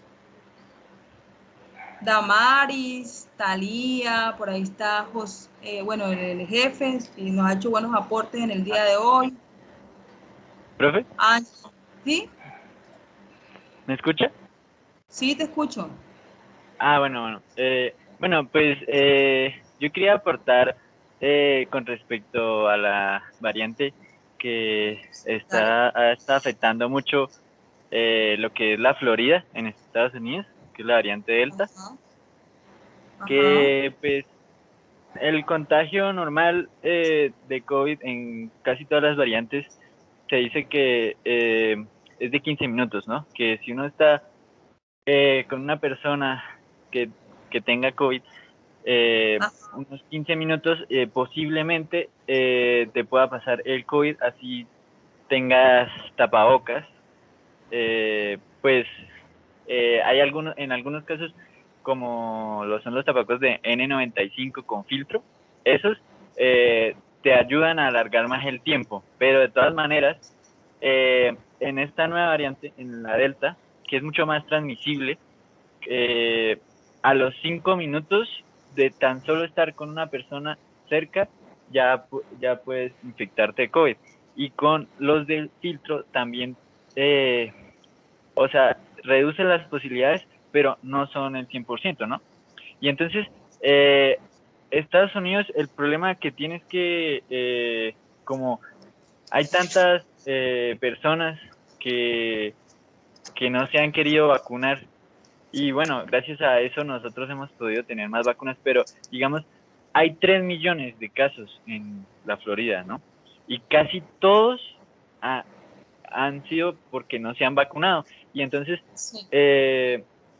también esta variante afecta bastante a los jóvenes, porque se ha notado fuertemente que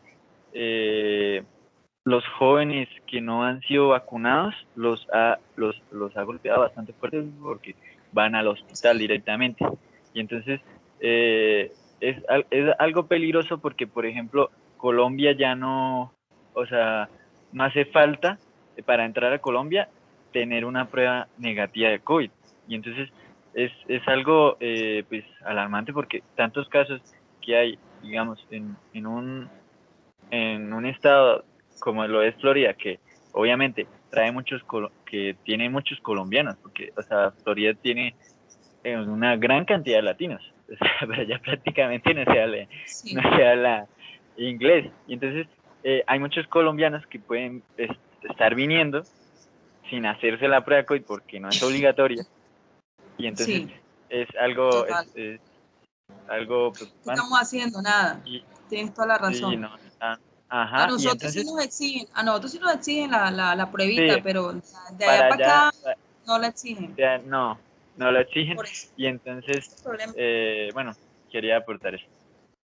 Muchas gracias. Buen aporte. Juan David, Talía, ¿qué me van a decir? Dime. Pues, profe, del COVID, pues hemos escuchado muchas cosas. Una de las importantes es que se une a los receptores de la enzima convertidora de angiotensina 2, que pues ellos se encuentran mayormente en los neumocitos tipo 2 y por eso es como la mayor afectación pulmonar, pero estos receptores están en otros órganos, como el hígado, como el riñón, y está asociado a dos como características o fisiopatogenias que son la inmunológica y la trombótica.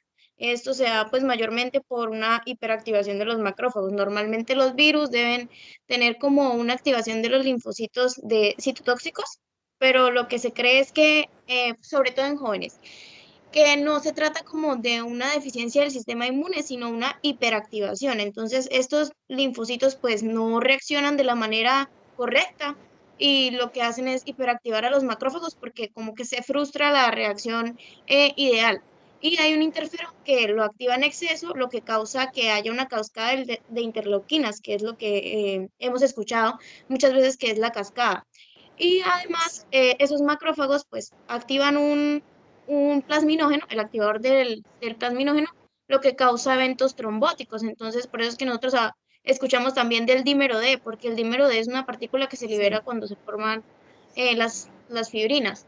Entonces, pues es eso, y ese es como el cuadro clínico más importante a nivel de COVID, que vendría siendo el inmunológico y el trombótico exagerado.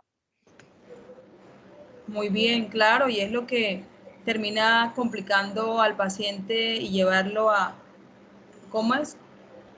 A la muerte en la mayoría de los casos. Sí, totalmente. Y ahí juega un papel muy importante los exámenes de laboratorio, ¿no? O sea, ¿cuáles son esos exámenes de laboratorio? Indicadores que me van a mirar esos procesos de mi paciente, a ver si se nos está complicando o se nos está estabilizando. Adicionalmente, pues, mirar los gases arteriales, la saturación de oxígeno versus el PCO2, pues que también pues es algo fundamental en este tipo de pacientes. ¿Quién más? Yo, profe, ya te le dijo una parte de lo que iba a decir, pero ahí en el artículo que usted nos mostró al final, hablaban del SARS-CoV-1 y del MERS. El Sí. SARS-CoV-1 se dio en lo que fue el área de Cantón en China y causó una epidemia en la región que se logró controlar. Y el MERS, que es el de Oriente Medio, propiamente, que se lleva desde 2012, tiene las afectaciones gastrointestinales.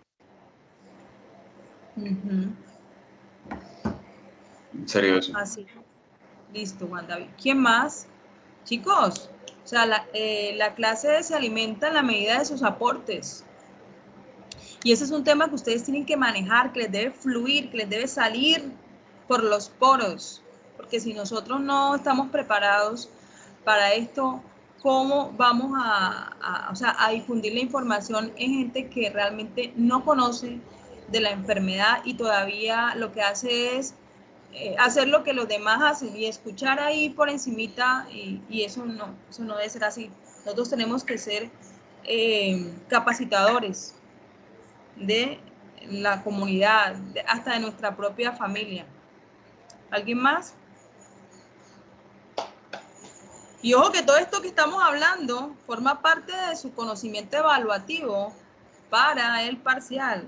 Ojo con eso, toda la información que se tenga es a manera de el conocimiento que ustedes están adquiriendo en virología.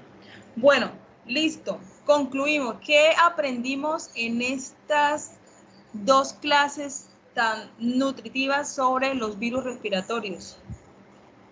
Si aprendimos algo, a ver, ¿qué aprendimos que de pronto usted no sabía y que le llamó la atención? ¿O no aprendimos nada?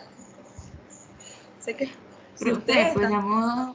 a modo como de resumen rápido, pues se podría decir que son virus de fácil transmisibilidad, de un periodo de incubación corto, que se multiplican rápidamente, que tienden a ser benignos y autolimitados, que solamente Exacto. pues que en casos que en donde los pacientes son muy pequeños, como los lactantes, o tienen comorbilidades, es donde presentan como cuadros clínicos más graves, y de que pues en muchos de ellos no hay, pues la mayoría no hay vacunas, pero sí podemos prevenirlos mediante el aislamiento de los pacientes y pues evitar el contagio de los enfermos pues con los sanos. Bien, esos mecanismos de prevención para minimizar la contagiosidad en nuestro entorno para que los casos sean menores. Bien. ¿Alguien más? Bueno, entonces, laboratorio, para no cansarlos, entonces la próxima clase, obviamente la próxima clase es el parcial y los quizzes, pero entonces la otra clase, vamos en la parte de laboratorio, para no ahorita saturarlos a ustedes, porque esa no es la idea, Entonces vamos a hablar de lo que son medios de cultivo y métodos de siembra, porque va relacionado. O sea, la importancia de los medios de cultivos versus la forma o las técnicas que yo utilizo para hacer siembras en esos medios y poder obtener ese crecimiento microbiano para el estudio de los mismos. ¿Listo? Entonces, hasta acá entraría la parte de virus a evaluar para el parcial.